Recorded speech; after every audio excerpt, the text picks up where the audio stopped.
미국 육군 사관학교 졸업생들 해마다 이제 자기가 지원하는 곳, 지망하는 곳을 써내는데 거의 대다수가 전쟁이 일어나고 있는 지역에 나를 보내달라, 그렇게 지망을 한대요.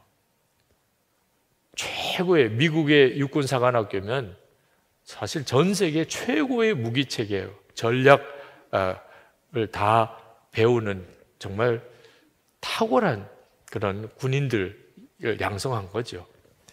그렇게 훈련을 받았으면 그것을 활용해 봐야 되죠. 그러니까 전쟁터가 그걸 활용하는 거죠, 군인들에게 있어서는.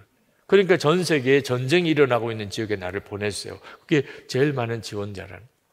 그렇지 않으면 이거 왜 배웠냐, 도대체. 이거 써보지 않을 거면 도대체 이 엄청난 무기체제와 전략을 왜 배웠냐. 우리가 예수를 믿고 생각이 이제 정상적으로 돌기 시작하면 우리는 사실 엄청난 복음을 알고 있게 된 거예요. 속죄의 복음뿐만 아니고 내 안에 오신 그리스도, 만왕의 왕이신 예수님을 마음에 모시고 사는 성도가 되었어요. 자, 그렇다면 세상에 사실 무서울 게, 겁날 게 없는 거죠. 그렇죠? 그러니까 정말 우리야말로 하나님 저를 어떤 길로 인도하시든지 좋은데 이왕이면 복음의 능력이 나타나는 곳에 나를 써주세요.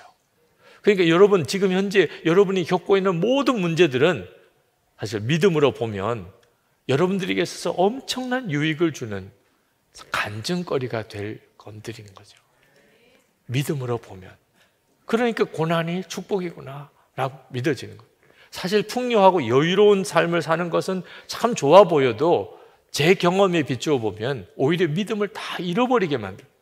한 번은 굉장히 부자들이 많은 교인들 있는 교회에 가서 이제 말씀을 전하게 됐는데, 설교를 끝나고 난 다음에 기도를 인도를 해야 되는데 그 교회 저를 안내하는 목사님이 그런 이야기야. 우리 교회는 큰 소리로 기도를 안 합니다.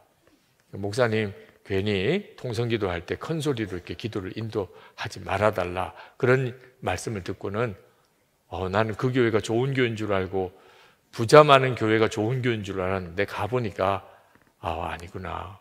큰 소리로 기도하는 게 우리 교회 전통 아닙니다. 그건 부유하다고 하는 것 자체가 얼마나 우리의 신앙을 약하게 만드는가를 알 수가 있어요. 사실 악소리가 날 만큼 기도할 제목이 많잖아요. 오늘도 우리가 합심 기도를 했는데 다 하나같이 정말 하나님 앞에 정말 부르짖어서 기도해야 될 제목들이잖아요. 그런 기도 제목들이 수도 없이 널려 있는데 우리는 큰 소리로 기도 안 하는 교회입니다. 우리 교회는.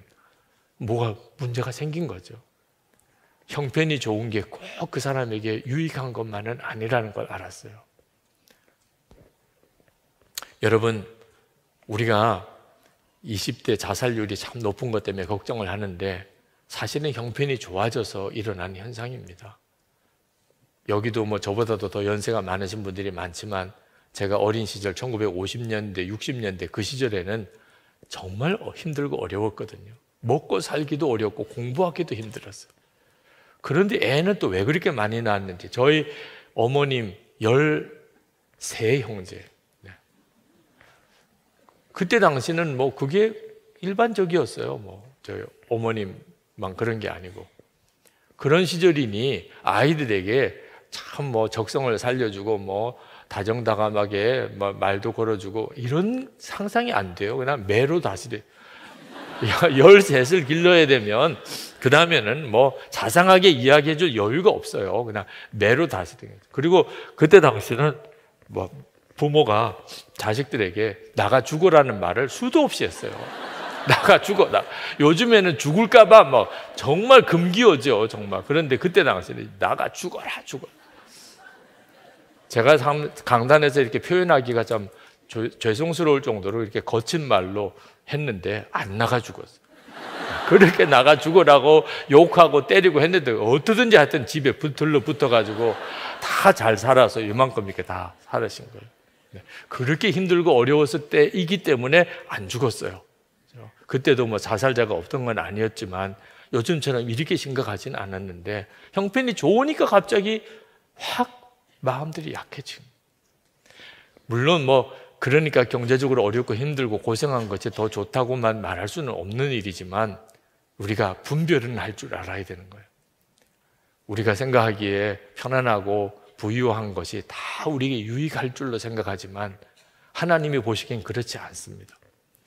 그래서 우리에게 고난을 허락하시는, 어려운 일도 우리에게 일어나는 겁니다. 하나님 허락지 않으면 주어지지 않아요. 그러니까 우리가 그냥 믿음으로 하나님 감사합니다. 이런 고난이 내게 있음을 감사합니다. 나에게 또 무슨 유익을 주시려고 하십니까? 그렇게 고백하고 또 고백하고 감사하고 나가면, 그러면 비로소 은혜의 문이 확 열립니다.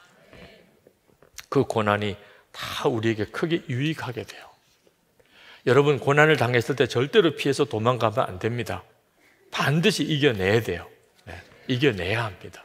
제가 군 훈련을 미련하게 6년 동안이나 3년 훈련받고 3년 복무하고, 딴 사람은 3년만 하면 끝나는 걸 저는 6년을 해서 군을 마쳤어요. 두 번째 해 훈련소에 들어갔을 때 정말 너무너무 기가 막히더라고요. 나는 왜 이렇게 정말 운도 없고 하나님 나를 왜 이렇게 내버려 두시나. 두 번씩이나 군 훈련소에 들어가서 훈련받는 게 너무 속상하더라고요. 근데 그 고생을 또 하고 제대로 인간이라도 됐으면 좋겠는데 또 퇴교 조치가 되는 거예요.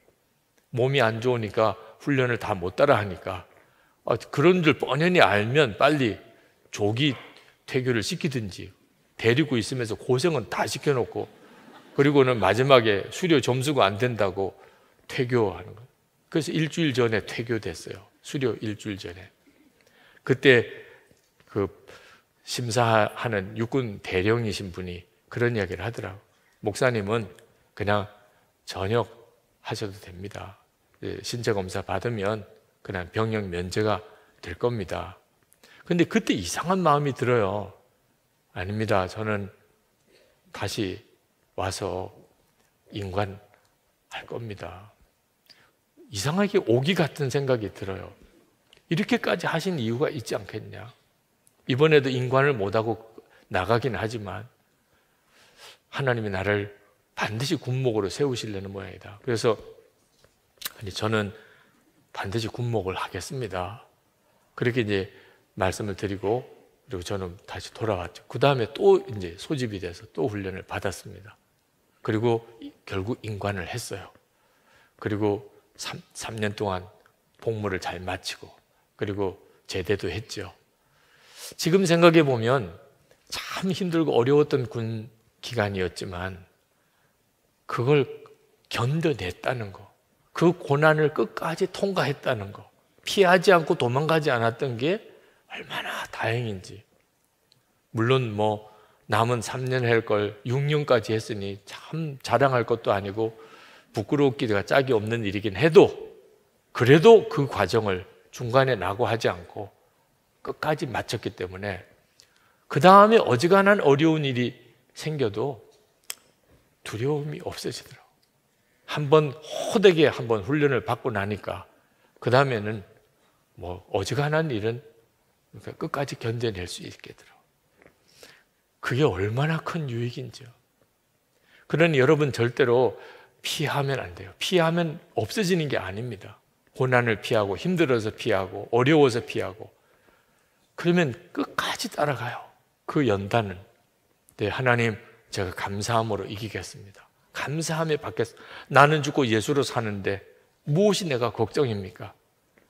주님의 역사만 더 드러나기 원합니다. 여러분들이 그렇게 고백하고 나가면 반드시 하나님이 여러분의 삶을 통해서 하나님의 일을 이루어내십니다. 사도 바울은 삼층천을 보고 그리고 내려와서 그는 정말 고난의 길을 갔어요. 하나님의 나라를 보고 나니까 이 땅에서 고난당하는 것은 정말 특권이라고 생각했던, 그래서 이렇게 고백을 했던 겁니다. 여러분들도 하나님의 나라에 눈이 열리기를 기도해야지, 편안한 삶을 살게 해주세요, 고생 안 하게 해주세요, 이렇게 기도하면 하나님이 응답하실 수도 없어요. 하나님, 제게 고난도 두려워하지 않을 그 은혜의 눈을 열어주세요. 하나님의 나라의 눈을 사도 바울에게 열어주신 것처럼 내게도 열어주시고, 주 예수님과 동행하는 그 은혜의 삶을 매일 살아가게 해주세요. 그래서 저도 주님, 어떤 고난도 두려워하지 않습니다. 고난을 오히려 감사할 수 있는 믿음으로 살게 해주세요.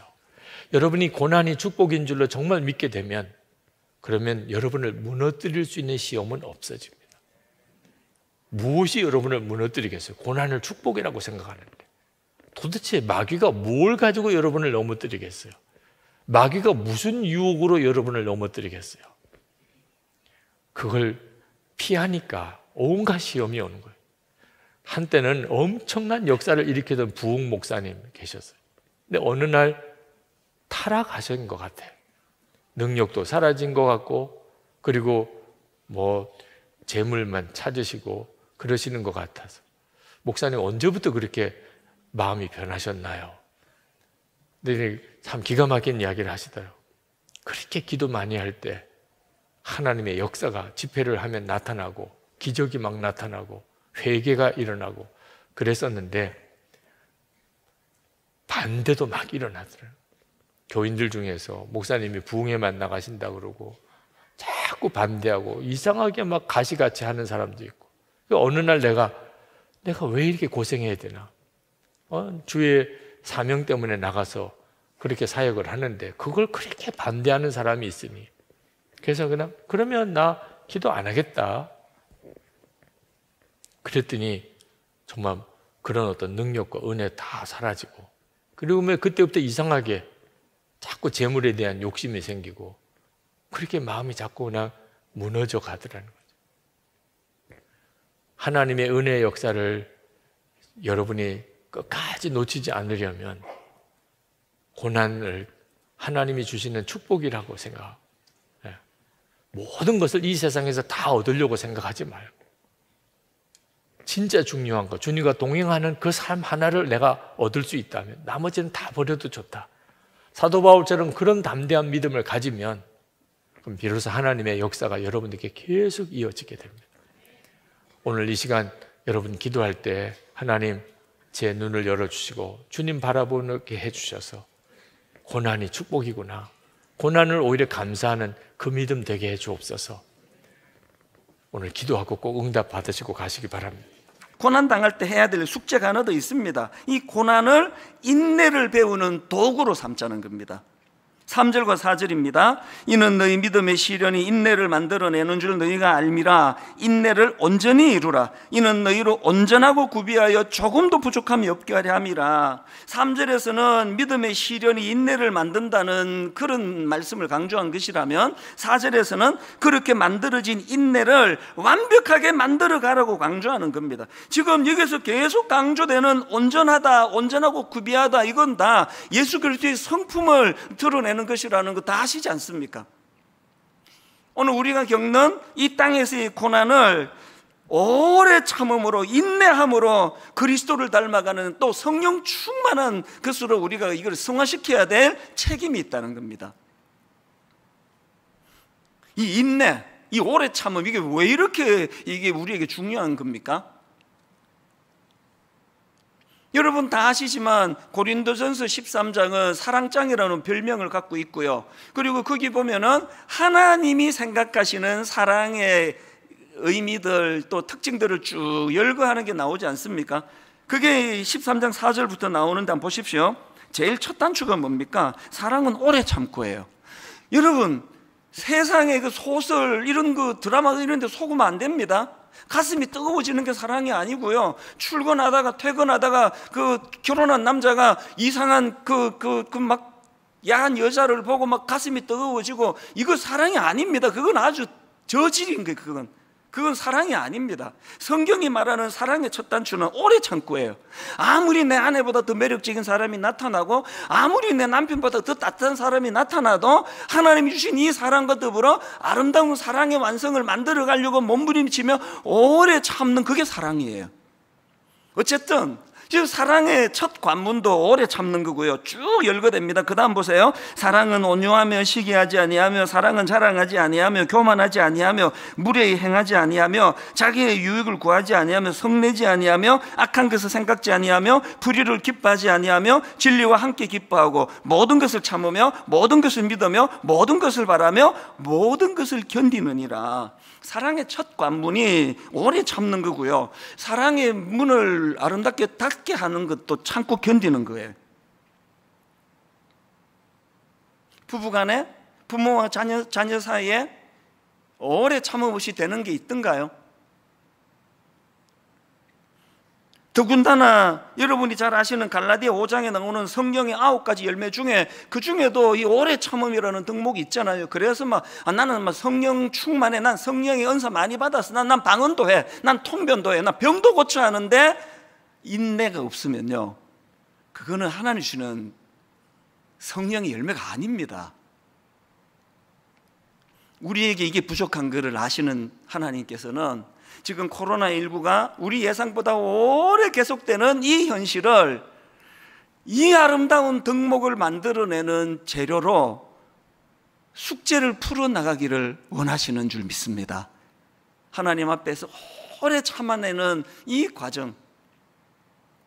그래서 이제 이 숙제 세 가지 아시겠죠? 고난을 기쁨으로 승화시키기, 고난을 믿음의 성숙으로 연결시키기, 고난을 인내를 배우는 도구로 삼아 주님 닮아가는 인격과 성품으로 빚어져 가는데 이 코로나19를 재료로 사용하기, 이런 숙제들이 있는데 진짜 중요한 건 그 다음 5절이에요. 지금 이 저자 야고보가 쭉 그 고난의 과정을 설명하고는 이걸 어디로 연결하느냐? 5절을 보십시오. 5절로 연결합니다. 너희 중에 누구든지 지혜가 부족하거든 모든 사람에게 후히 주시고 꾸짖지 아니하시는 하나님께 구하라, 그리하면 주시리라. 지금 여기서 제가 발견한 게 뭐냐? 저자 야고보 사도가 지금 이런 내용들을 쭉 열거를 하고 난 다음에 이것들을 구현해내는 두 가지 도구, 재료를 주셨는데요, 그게 하나가 지혜예요. 그리고 또 하나가 기도입니다. 왜? 지혜 없이는 이것들을 구현할 수 없는데 그 지혜는 내게 없습니다. 그래서 기도를 통해 주님께 구하는 것이거든요. 그래서 야고보서 5장 13절에도 너희 중에 고난당하는 자가 있느냐? 그는 기도할 것이요. 너희 중에 고난당하는 자가 있느냐? 그는 기도할 것이요. 무슨 기도할까요? 이 고난을 물리쳐 주시옵소서. 인간의 본능으로 그런 기도도 해야 되겠지만 근본적인 기도는 지혜를 구하는 기도예요. 하나님이 고난을 이겨낼 수 있는 신령한 하나님의 지혜를 허락하여 주시옵소서. 그러면 여러분 답 딱 나오는 거 아닙니까? 대답해 보세요. 가정에서 지금은 뭐 할 때예요? 기도할 때예요. 지금은 기도할 때입니다. 그래서 오늘 분당 우리 교회 담임 목사의 권위를 가지고 우리 성도님들에게 진지한 마음으로 한 가지를 선포하는데요, 이제 내일부터 새벽 기도회, 수요 예배, 금요 기도회 다 참석하면 더 바랄 게 없고, 여건이 안 되신다면 이 중에 하나를 선택하셔서라도 기도하는 시간을 갖기를 원합니다. 모든 우리 교회 성도님들은 주중에 하나님 앞으로 나와서 하나님 앞에 눈물로 기도하는 시간을 갖기를 원합니다. 그리고 더 중요한 게 뭡니까? 이렇게 밤에 노래하게 하시는 그 하나님을 만나기 위해서, 어두운 때에도 희망을 주시는 그 창조주 하나님을 만나기 위해서 무슨 기도를 드려야 될까요? 회개의 기도, 회개의 기도.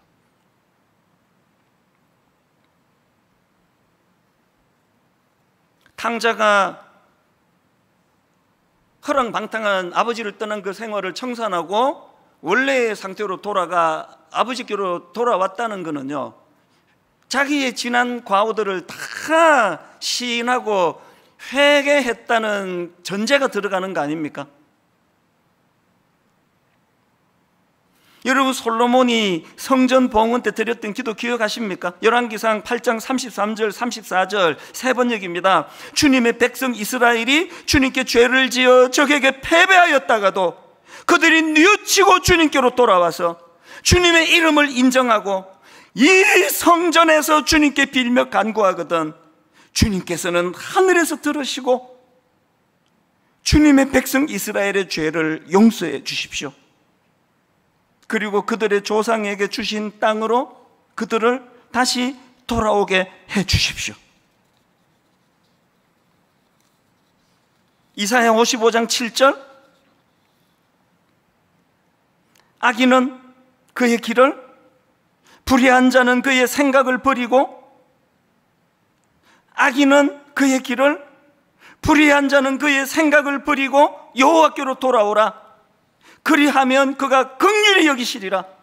우리 하나님께로 돌아오라. 그가 너그럽게 용서하시리라. 컴퓨터 켜놓고 예배 시간에 앉아 있는 게 예배가 아니고,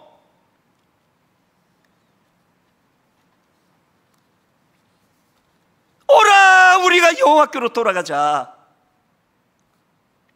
교회 안에 스며들어 있는 이 세속주의가 하나님 나라의 가치보다 훨씬 강력해진 이 현실을 회개하며 나가기를 원합니다.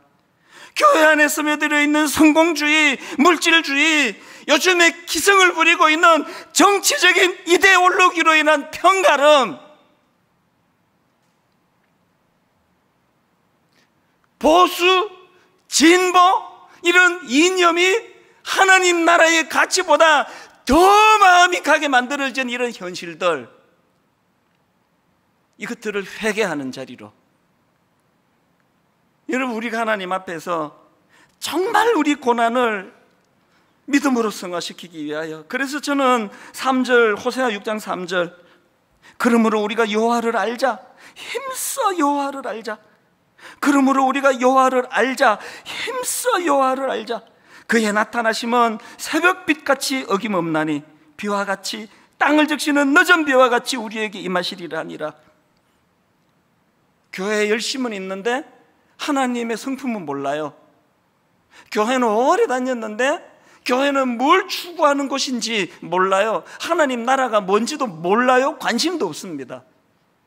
안 그래도 고집 덩어리, 안 그래도 탐욕 덩어리인데다가 예수 이름까지 동원해서 내 생각을 관철하려고 혈안이 되어 있는 이 모든 것들이 오늘 하나님 앞에서 마디는 소금으로 전락해버렸다는 이 사실을 탄식하면서 회개할 때에, 그래서 여러분, 기독교의 가장 중요한 정신은 내 탓이에요. 내 탓.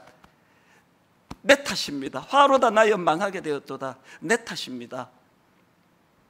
우리 모두가 다 하나님 신령한 지혜를 잃어버렸습니다. 교회가 뭘 정책적으로 내놓는 것마다 다 조롱거리가 됐습니다.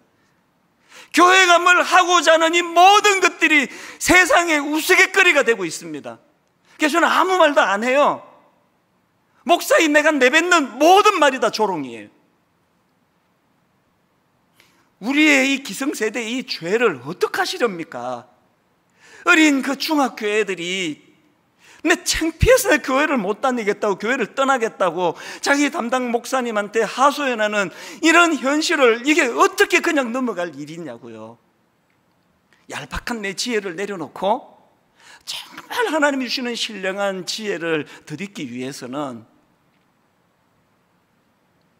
기도의 자리로 나아가는데, 코로나 없애달라는 기도도 해야 되지만 회개. 목사가 목사답지 않은 거, 장로가 장로답지 않은 거, 권사가 권사답지 않은 거, 성도가 성도답지 않은 거.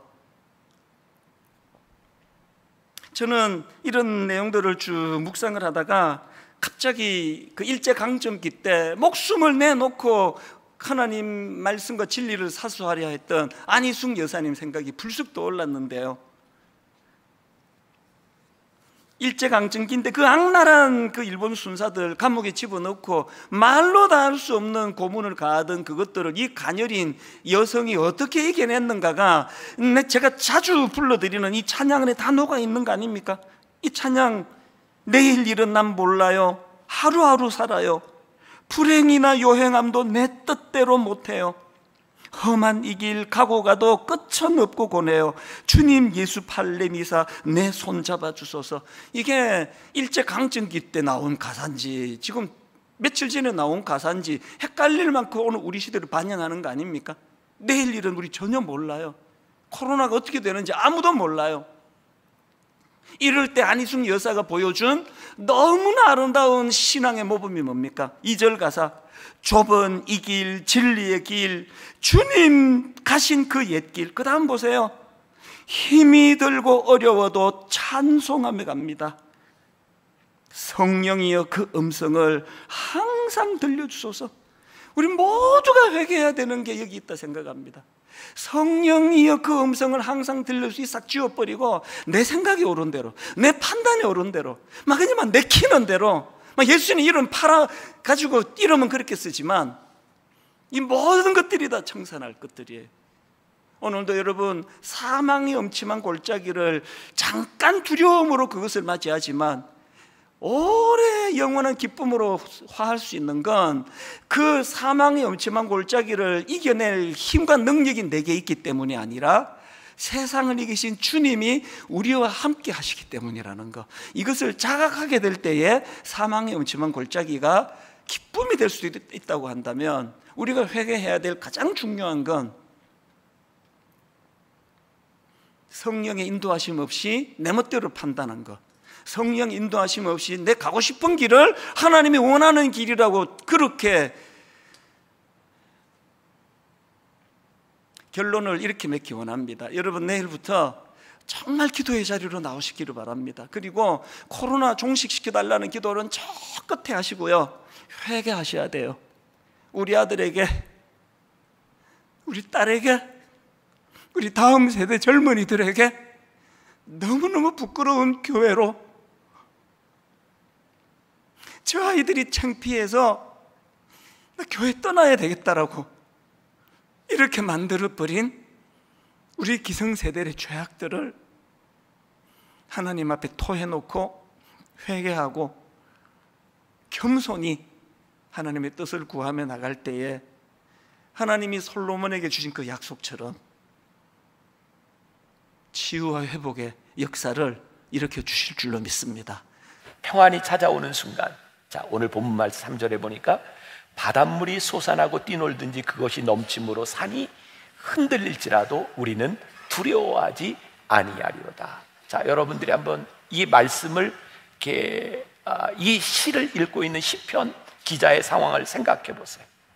여기에 평안이라고 하는 단어가 하나도 등장하지 않아요. 근데 제 머릿속의 이미지 가운데는 이 시편 기자가 참 평안한 마음으로 이 시를 읊조리고 있구나. 왜? 평안이라고 하는 말을 이야기하지 않는데 평안을 느끼는 것은 그가 더 이상 두려워하지 않기 때문에, 우리의 평안을 앗아가는 것은 우리들에게 찾아오는 두려움이요, 우리들이 두려워하지 않을 수 있는 것은 하나님을 전적으로 신뢰하기 때문이죠. 자, 저만 그럴까요? 여러분들 모두에게는 우리들이 가지고 있는 나름대로의 두려움 같은 게 있어요. 되게 상처 같은 것들이죠. 우리의 인생에 경험했던 것들. 저는 지금도 제가 가지고 있는 두려움 가운데 하나가, 이제 얼마 전에도 제가 이제 MRI로 이제 허리하고 목을 다 이렇게 찍었는데, 그 통 속에서 1시간 동안 이제 목부터 허리까지 쭉 찍는데 너무 힘든 거예요. 여러분들도 그런 경험이 있으신가요? MRI 찍을 때 이렇게 눈을 딱 떠보면 이렇게 다 가려져 있고, 그리고 이 띡띡띡띡띡 계속 소리가 들리잖아요. 1시간을 견디는데 너무 힘들어요. 근데 저에게는 그 MRI뿐만 아니라 어떤 그 폐쇄된 공간, 또 이게 지하에 들어가서 갑자기 영화를 볼 때거나 그럴 때면은 이렇게 두려움 같은 게 찾아와요.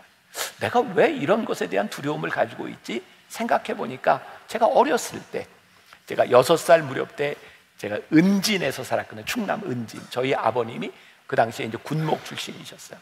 근데 저희 형이 저보다 7살 위니까 꽤 차이가 많이 나는데, 저희 형이 저에게 참 잘해주는 좋은 형이었지만 굉장히 저를 데리고 장난을 많이 쳤어요.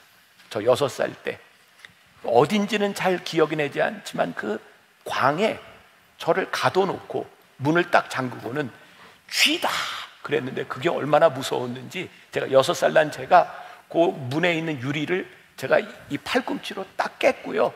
지금도 제 기억에 생생해요. 그 유리가 쫙 올라갔다가 햇볕에 반짝이면서 제 팔에 딱 꽂혔어요.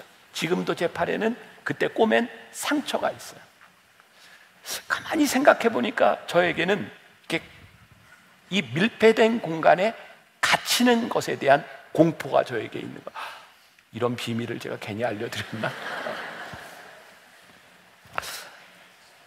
제가 공황장애를 앓으면서 의학적으로 그런 이야기를 하죠. 공황장애의 가장 큰 문제는 패닉을 경험했던 그 경험 때문에 그런 상황을 마주하게 되면 그 패닉이 오는 거예요. 예기 불안이라고 그러죠. 저는 공황장애를 언제 경험했냐면 10여 년 전, 15, 16년 전이죠. 제가 설교하다가 설교를 하지 못하고 응급실에 갔던 기억이 있거든요. 그게 저에게 굉장히 큰 두려움. 오늘도 제가 힘들었던 게 그때의 그 두려움이, 그 패닉이 저에게 찾아오면 내가 이거 어떻게 감당할 수 있을까? 여러분들의 삶에는 여러분들이 경험했던 그런 두려움들에 대한 문제들이 있죠. 아마 돈 때문에 어려움을 겪었던 사람들은 경제적인 어려움이 닥칠지도 모른다고 하는 것이 여러분들에게 큰 두려움일 수도 있고요. 건강에 심각한 문제를 겪었던 사람들에게는 내가 몸이 조금만 아파도 그것이 두려움으로 찾아올 때가 많이 있어요. 자, 사도 바울이요 빌립보서 4장 9절에서 19절과 12절에서 이런 고백을 하고 있는데, 자 보세요. 같이 봅니다. 9절 12절. 너희는 내게 배우고 받고 듣고 본 바를 행하라. 그리하면 평강의 하나님이 너희와 함께 계시리라. 12절. 나는 비천에 처할 줄도 알고 풍부에 처할 줄도 알아. 모든 일 곧 배부름과 배고픔과 풍부와 궁핍에도 처할 줄을 아는 일체의 비결을 배웠노라. 자, 이 말을 보면 사도 바울의 편지 가운데도 사도 바울이 가지고 있었던 두려움이 있었구나. 그는 사역을 하면서 혹시 내가 배가 고프면 돈이 없으면 어떡하지? 라고 하는 두려움도 있었고, 사도 바울은 그가 예수님을 핍박하던 사람이었기 때문에 끊임없이 내가 그리스도인들에게, 사도들에게 배척을 당하면 어떡하지? 라고 하는 두려움을 끊임없이 가지고 있었던 사람이에요. 그런데요, 빌립보서 4장 13절에서 사도 바울이 아주 유명한 고백을 하고 있죠. 자, 같이 봅니다. 시작. 내게 능력 주시는 자 안에서 내가 모든 것을 할 수 있느니라. 내게 능력 주시는 자 안에서 내가 모든 것을 할 수 있느니라. 저는 그런 생각을 해봤어요. 사도 바울이 이 고백을 했기 때문에 일체의 비결을 배웠다고 생각하는 건지, 그가 일체의 비결을 배우고 났더니 내가 모든 것을 할 수 있다고 고백을 하고 있는 거지, 그 전후 관계가 어떻게 되는지 명확히 알 수 없어요. 그러나 한 가지 분명한 게 있어요. 사도 바울이 예수 그리스도 안에서 그가 경험한 것이 있고, 예수 안에서 그의 인생을 맡길 수 있는 그 경험이 사도 바울로 하여금 이런 고백을 하게 하였다는 거예요. 우리들이 예수 안에서 우리들이 하나님을 바라보기로 결정하지 못하면 우리의 인생의 이 두려움 가운데서 우리를 흔들리게 하는 일들을 많이 경험할 수밖에 없죠. 예를 들어볼게요. 혹시 여러분들 베드로라고 들어보셨나요? 그럼 베드로 얘기를 조금 할게요. 자, 베드로, 예수님의 수제자 중에 하나죠. 베드로가 어떤 사람이에요? 그 풍랑이 있는 곳에서 예수님을 바라보고 예수님 나로 하여금 걷게 해주세요. 걸었던 사람이에요. 걷다가 풍랑을 보고 다시 빠져들어갔던 사람. 베드로는 예수님을 따르기는 했지만 전적으로 예수님을 바라보지는 못했던 것 같아요. 예수님이 십자가를 지시기 전, 예수님이 재판정에 있을 때에 베드로는 어린 여자아이 하나가 당신도 그와 함께 있던 사람이 아닙니까? 라고 이야기할 때 나는 예수를 모릅니다 라고 부인했던 그런 사람이었어요. 마치 우리의 모습을 보는 것 같죠? 예수님과 함께 살아가고 예배하고 예수님을 믿는 것 같지만 결정적인 우리들의 인생의 공포 가운데서 우리는 주님을 바라보지 못하는 그런 우리들의 연약한 모습들. 그런데 이 베드로가 사도행전에 가서 보니까 성령을 체험하잖아요. 부활하신 예수님을 체험하고 그가 믿음으로 고백했을 때 사도행전 12장에 가보면 아주 흥미로운 사건이 하나 나와요. 베드로가 헤롯 왕에게 체포되어 감옥에 갇히게 됩니다. 근데 그때 그 상황이 베드로의 형제였던 야고보가 이미 목이 잘린 상황입니다. 그러니까 베드로도 어떻게 될지 모르는 상황이에요. 근데 사도행전 12장 7절에 보니까 이런 말이 나와요. 천사가 베드로의 옆구리를 쳐 깨워. 안 흥미로우세요? 베드로가요 감옥에서 얼마나 깊이 잠이 들었는지 이 천사가 베드로의 옆구리를 쳐 깨워. 그렇게 잠이 들었다는 거예요.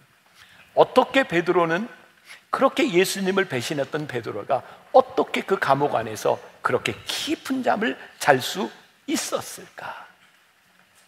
그가 온전히 하나님을 바라보는 사람이 되었을 때 그가 감옥 안에서 깊이 잠이 들 수 있는 사람이 되었던 것. 시편 46편 10절에 너희는 가만히 있어 내가 하나님 됨을 알지어다.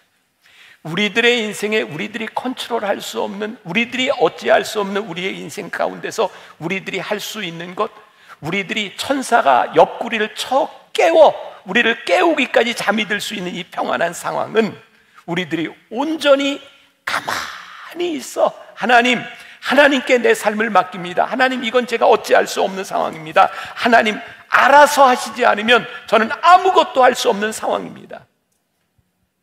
어려움을 당할 때, 우리의 삶이 요동칠 때 잠잠할 필요가 있다는 거예요. 아무것도 하지 않는 것이 아니라 하나님을 바라볼 필요가 있다. 이번 여름 우리가 참 힘든 시간들을 지나가고 있죠. 홍수로 청주에 있는 지하도가 침수된 이래 많은 사람들이 그런 얘기를, 이제 지하도 들어가는 게 겁나. 사실 이건 겁이 나면 피해갈 수 있어요. 안 들어가면 되잖아요. 돌아가면 되고. 그런데 얼마 전 신림동에서 또 분당에서 칼부림이 났어요. 이제는 옆에 누가 어떻게 칼을 찌를지 모르는 두려움 가운데 우리들이 살아가요. 그래서 요즘 사람들이 이제 공적인 장소에 나가는 것조차 힘들다는 이야기예요.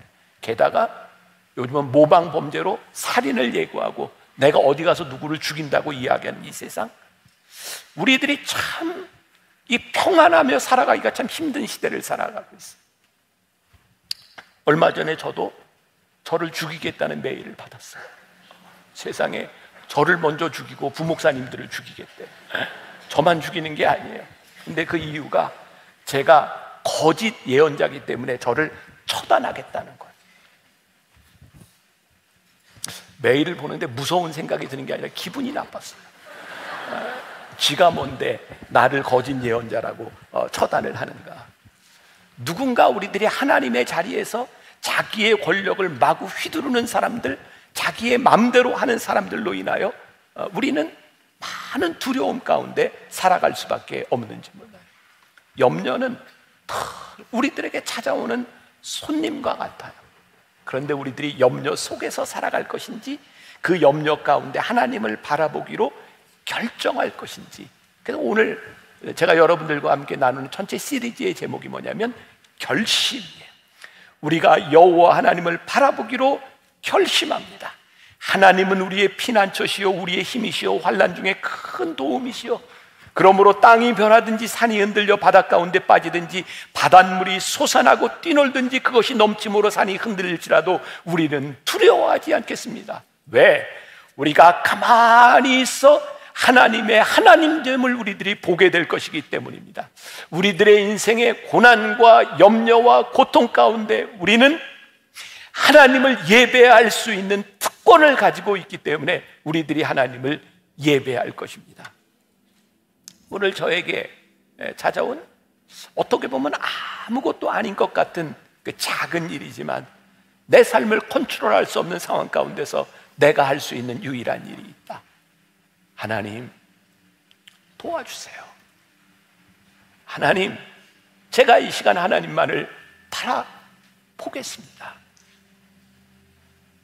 우리가 다 이해하지 못하는 상황 가운데서, 우리들이 다 어찌할 수 없는 상황 가운데서 하나님께 우리의 인생을 맡길 때, 하나님만을 바라볼 때 하나님께서 우리들에게 평안을 주시겠다고 말씀하고 계십니다. 하나님을 믿는 우리들에게 주시는 큰 특권이 아니겠습니까? 평안. 예수님께서 오늘 여러분들에게 찾아오셔서, 저에게 찾아오셔서 이렇게 물으실지 몰라요. 내가 평안하냐? 내가 평안하냐? 예, 주님, 제가 평안합니다. 제가 주님을 바라보니 주님이 하실 일이 기대가 됩니다. 그래서 제가 평안합니다. 하나님은 우리의 피난처가 되신다고, 환난 중에 우리들에게 큰 힘이 되신다고 우리들에게 말씀하셨습니다. 하나님, 우리가 오늘 가만히 있어 하나님을 바라보고 하나님 됨을 우리들이 고백하겠습니다.